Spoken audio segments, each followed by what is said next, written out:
Nos últimos meses, uma palavra inglesa tem sido o centro das discussões jurídicas no Brasil. Lawfare originalmente se refere a uma forma de guerra assimétrica, na qual a lei é usada como uma arma de guerra. O emprego de manobras jurídico-legais como substituto da Força Armada, visando alcançar resultados na política externa ou na segurança nacional. Mais recentemente, ela tem sido utilizada como uso ilegítimo da legislação em manobras jurídicas com a finalidade de causar danos a um adversário político. Lawfare é o tema do Domínio Público de hoje. Esta é para você que vai sair da cidade.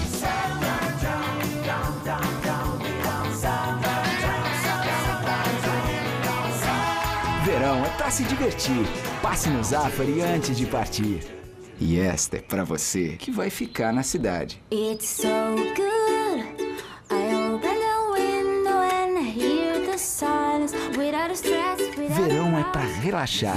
Passe no Zafari para aproveitar. A saúde não pode esperar.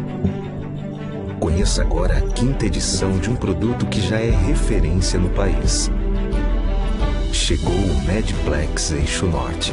Muito mais do que uma referência em saúde. Um novo conceito em rentabilidade imobiliária. Ideal para os profissionais. Perfeito para quem quer investir. Invista em um patrimônio que trabalha para você.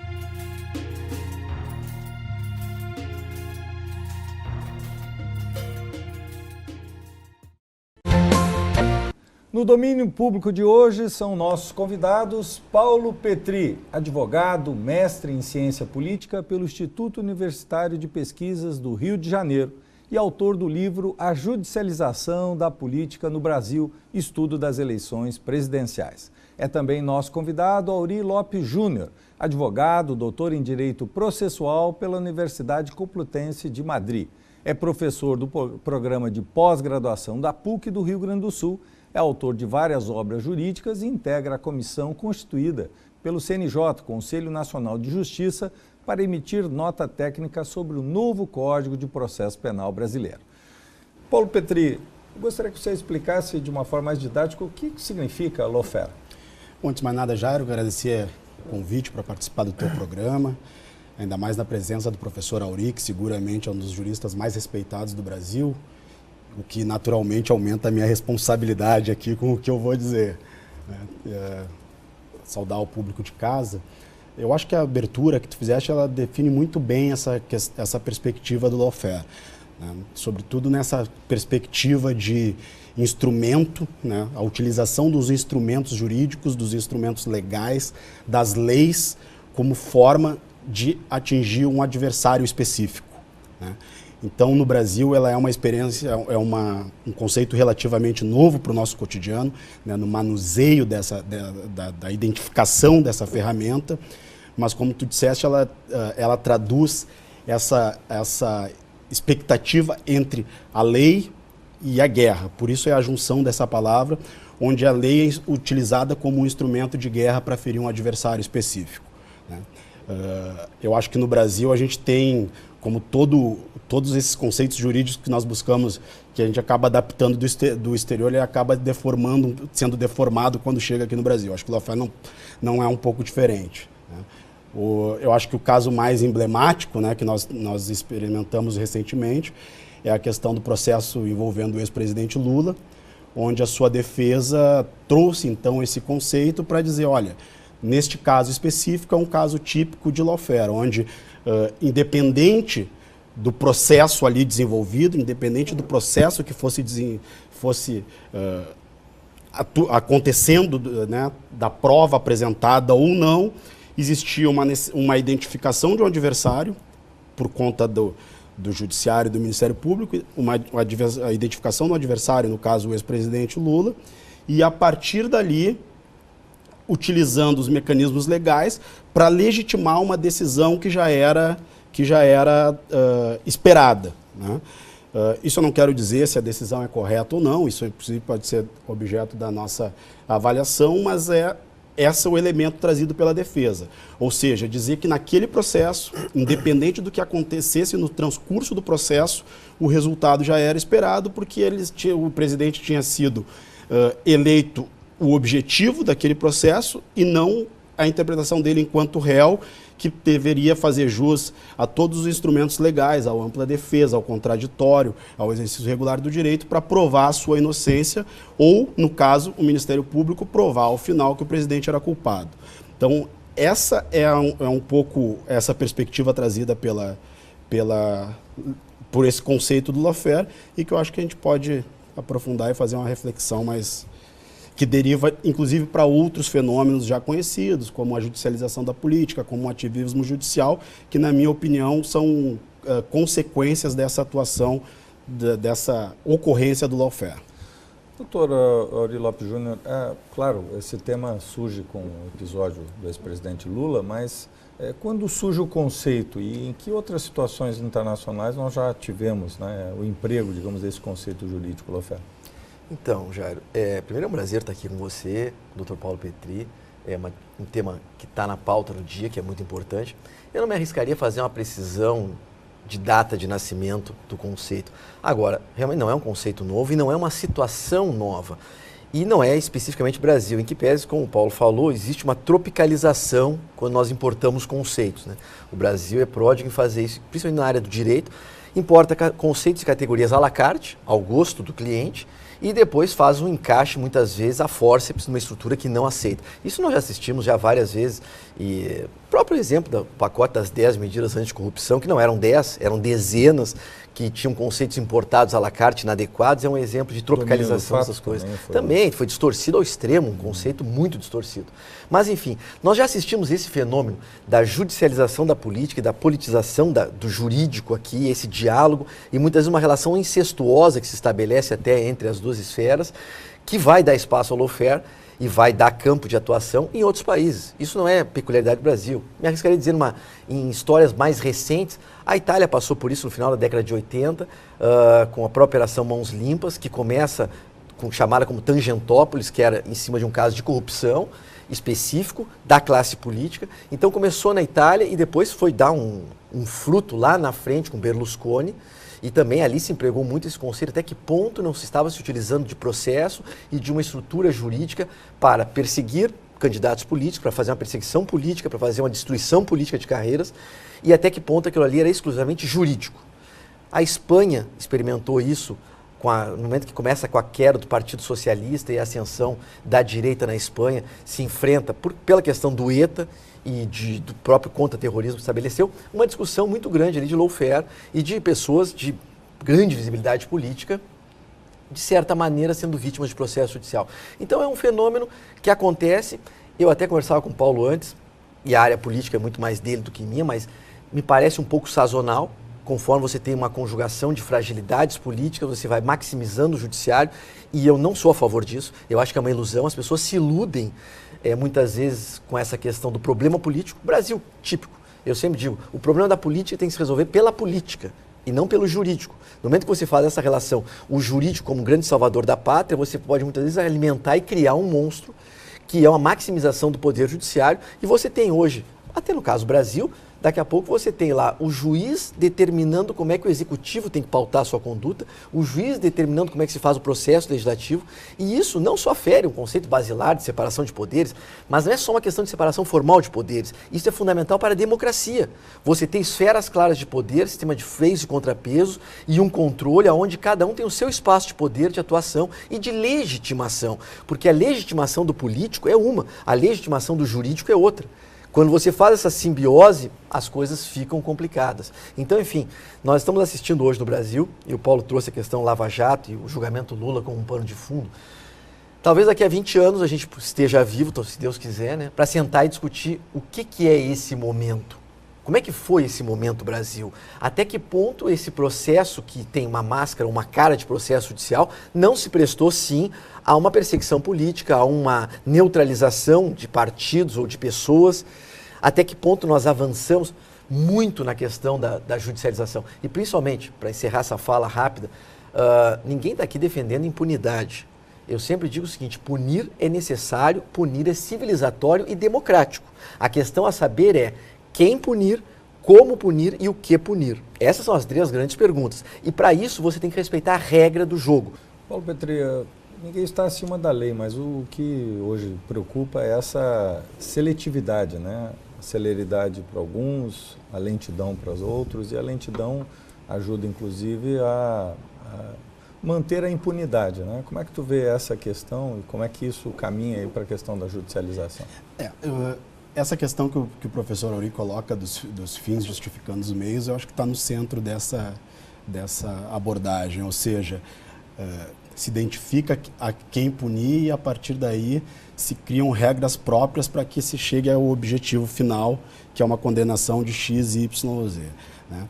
As delações premiadas também é um pouco nessa perspectiva. Bom, eu quero saber o que o Jairo fez.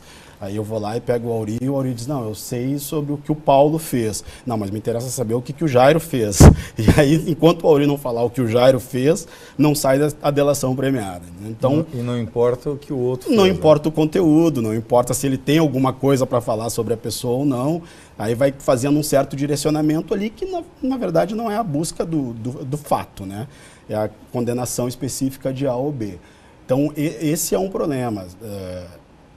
Esse direcionamento que existe em relação a atingir determinados resultados, que nem sempre são em relação à apuração de um fato envolvendo um réu específico, mas daqui um pouco satisfazer uma vontade do acusador, daqui um pouco satisfazer uma vontade da mídia, porque não é incomum um juiz ou um promotor, numa fase inicial de um processo, para a televisão e dizer, olha, nós apuramos aqui do fulano, do ciclano, aí faz uma prisão, uma preventiva, e aí ao final ele diz, mas é importante o apoio da mídia, da sociedade, quando na verdade o processo não tem que ter isso.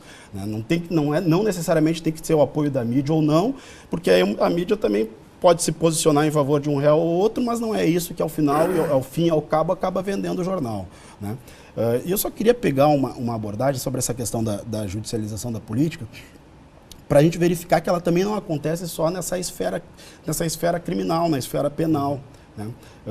Esse conceito ele não é um fenômeno brasileiro também, como apontou aqui o professor Auri, ele acontece em escala global. Nos Estados Unidos eles identificaram com o que eles chamam da judicialização da megapolítica, ou seja, aquelas grandes questões que eram levadas à discussão da Suprema Corte americana, ou seja...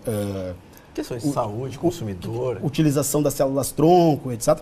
No Brasil também surge, né, a partir dessa perspectiva de judicialização da megapolítica, julgamento do aborto, os fetos anencéfalos e outros tantos, né? Só que aqui também houve uma naturalização desse fenômeno, ou seja, ele passou a ser utilizado como um instrumento da disputa política. Então, o deputado X apresentou uma pauta na CCJ da Câmara dos Deputados, teve a sua pauta lá apresentada recusada, sai dali a primeira coisa que ele dá em entrevista e diz, vamos ao Supremo. Ou seja, transfere o centro de decisão da esfera política para a justiça.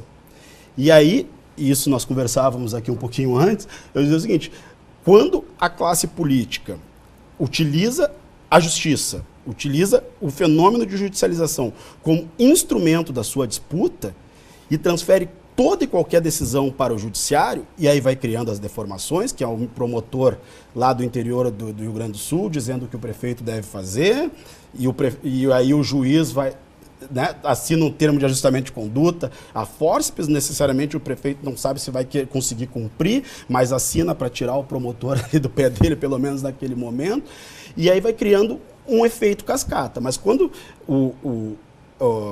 a classe política transfere esse centro de decisão para outro poder, aí a impressão que eu tenho é que esse poder também gosta um pouco disso. Claro. aí acha isso interessante e começa a dizer, não, então vamos ampliar um pouco mais as nossas diretrizes, vamos ampliar um pouco mais a nossa atuação e vai gerando o ativismo judicial. E esse ativismo judicial, ele é eivado de ideologia, né?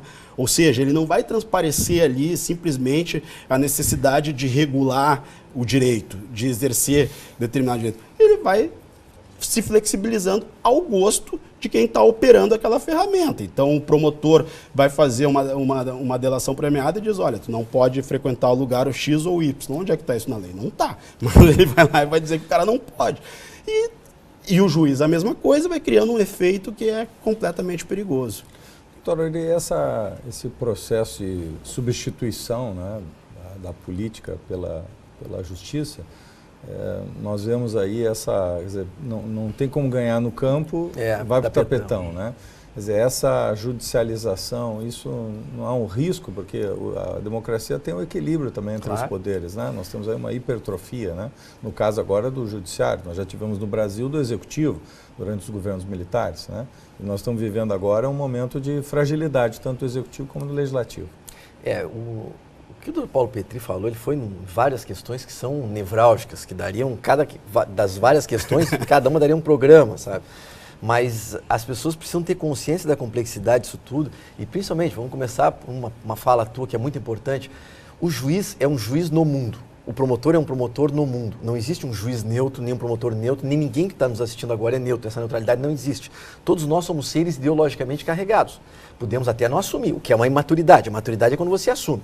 Agora, é claro que quando você maximiza o nosso juiz, e isso é uma infantilidade social, democracias jovens passam por isso, existe um processo de infantilização, de falta de maturidade. Eu fico muito preocupado quando eu vejo as pessoas saindo para a rua com uma bandeira ou até com o símbolo da cruz, com o nome de um juiz. Não me interessa o nome que está ali, mas até o simbólico da cruz, quer dizer, é uma cruzada herética contra os hereges, sabe?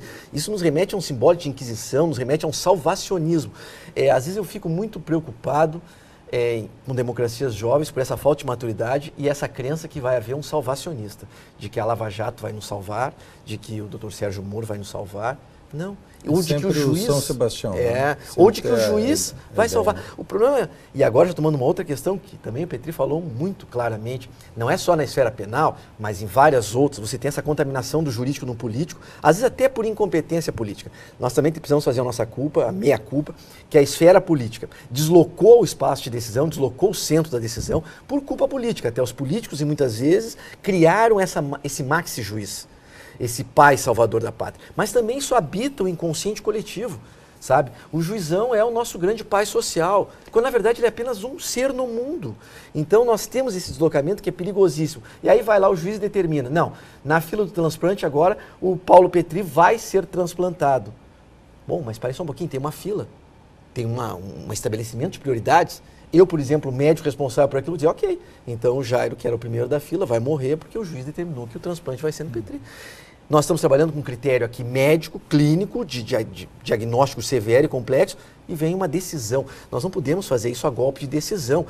É importante manter essa separação, não só porque não interessa a ninguém maximizar o poder numa única mão. Isso é uma figura autoritária também. Nós estamos substituindo o autoritarismo lá do nosso soberano por um autoritarismo judicial. Isso é infantilidade. Sabe? Mas, enfim, a gente tem esperança de que as pessoas comecem a se dar conta. Volto a dizer, as questões políticas se discutam na esfera, devem se discutir na esfera política. E os políticos também precisam parar de transferir à la carte, quando é conveniente, o espaço de discussão de decisão. Mas, enfim, e se falou também na questão Lava Jato e nessa manipulação de regras do jogo à la carte, isso aí é muito evidente. E o primeiro momento da fala do Petry foi esse, né? No lawfare você estabelece, bom, ele é o nosso ser a ser perseguido. Ele é o nosso objeto da perseguição. Então agora nós vamos criar um processo que se adeque àquilo. E aí nós começamos a flexibilizar as regras do jogo. E aí você pega no processo, e eu estou falando com um pano de fundo, o caso Lula, poderia ser outro, mas com um pano de fundo. Você vê clara manipulação das regras de competência. Você tem hoje numa vara criminal em Curitiba uma competência conglobante esponja.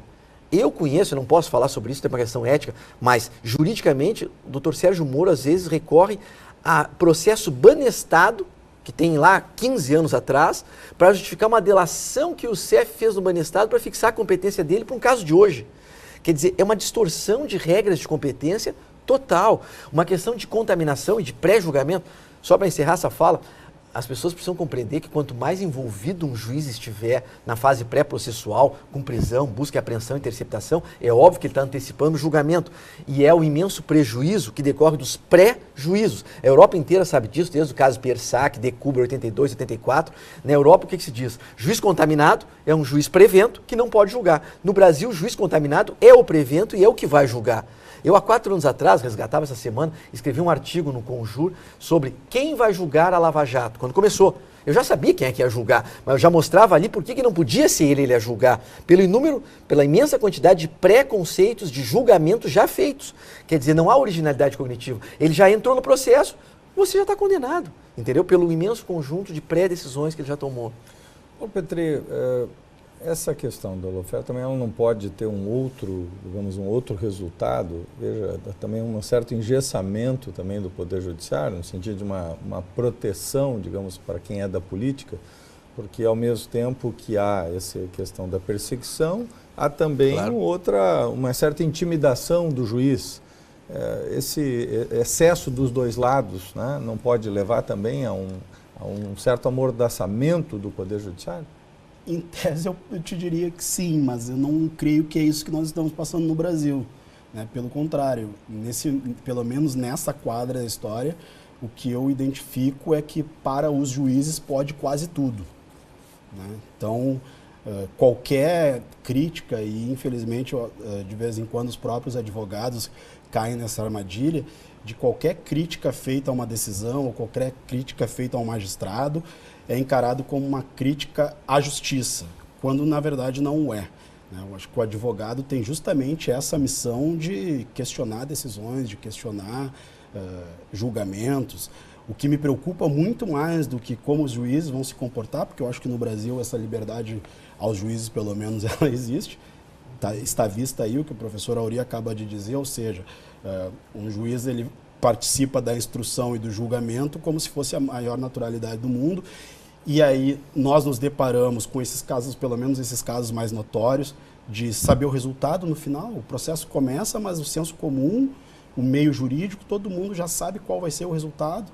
Não dá para agir com essa naturalidade, não dá para ter um julgamento justo quando a própria imprensa coloca no mesmo patamar o juiz e o réu como se ali fosse se dar um enfrentamento. Né? E aí passa a fazer análises daquela, vai para uma audiência, fulano de tal, réu, vai enfrentar o juiz tal. Qual julgamento justo se espera a partir daí, quando o réu e o juiz são colocados como parte num processo? Me parece que se dificulta a possibilidade de um julgamento justo. Né? Se mata, né? Se fulmina. Porque, ou seja...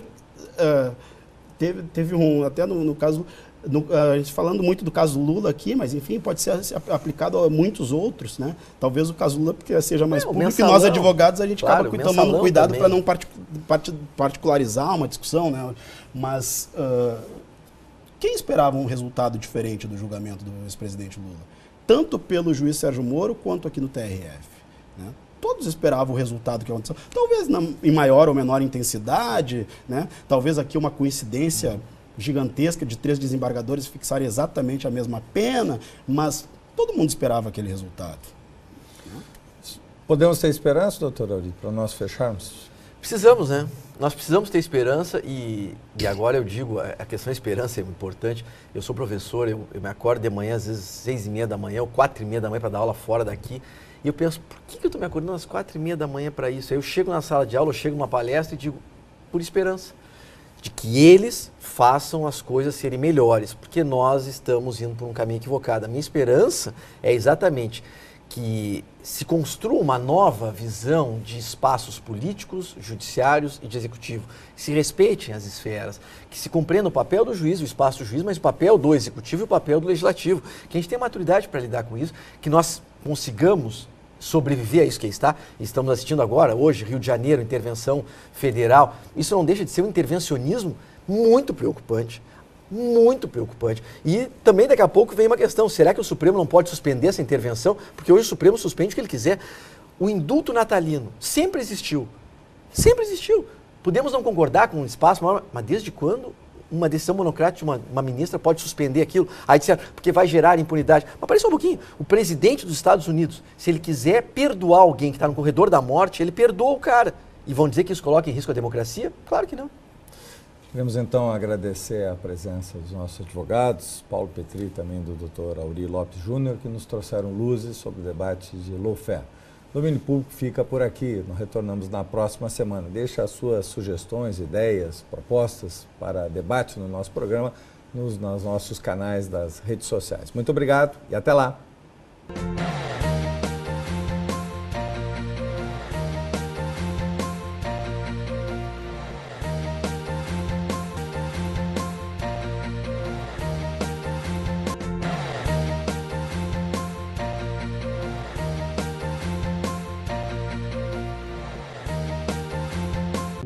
A vida é mesmo assim.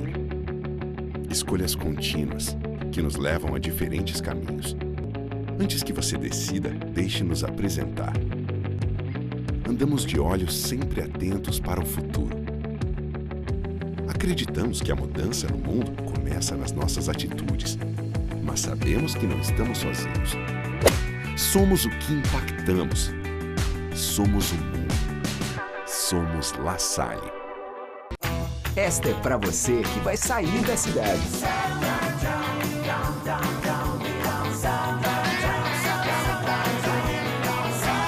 Verão é pra se divertir. Passe no Zafari antes de partir. E esta é pra você que vai ficar na cidade. It's so good.